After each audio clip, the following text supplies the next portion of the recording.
So just 2 days after the heroic action of the nurses that are on strike at Henry Ford Genesys Hospital in Michigan, where they left the strike line to run towards the tragedy, to run towards the mass shooting, to offer their expertise to help in the hospital and at the scene. Just 2 days after that, Henry Ford came to the table to negotiate and instead threatened to sue them.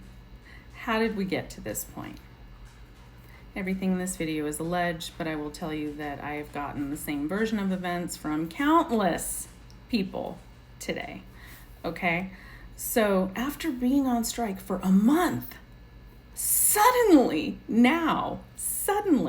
Henry Ford allegedly is accusing them of setting up their strike tents and supplies on private property or township property. I'm not exactly sure.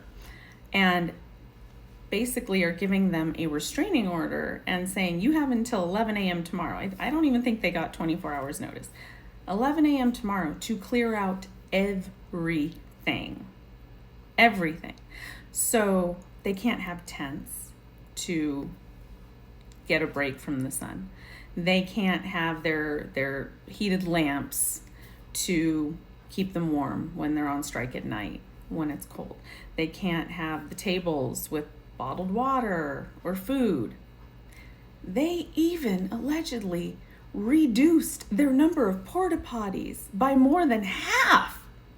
They're only allowed like 3 porta potties now, I'm told, and there's over 700 nurses on strike. Yeah, you do the math on that one. The only thing they are allowing them to do for this legally protected strike that they've been on for an entire month is to carry the signs. Look, I've been to more strikes than just about anybody. That's not how strikes work. That is not how strikes work.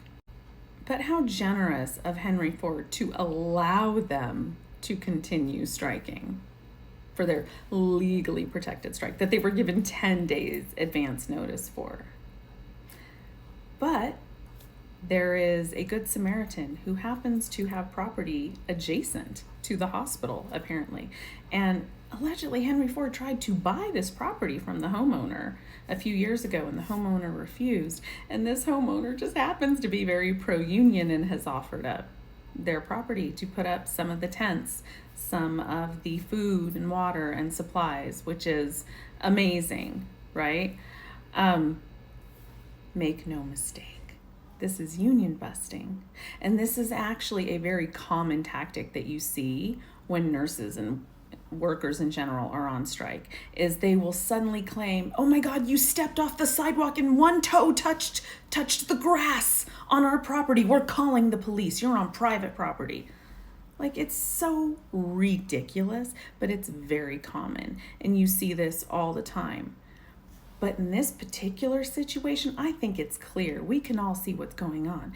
Because if this was an issue, it would have been an issue a week ago, 2 weeks ago, 3 weeks ago, Henry Ford, right? No. It's suddenly an issue 2 days after a public outcry against you in support of the nurses who came together and tried to simply help their community. This, in my opinion, is Henry Ford acting like a petulant child who didn't get their way. They just can't stand that the nurses are being supported by the community. This is not a good look, Henry Ford. Not a good look.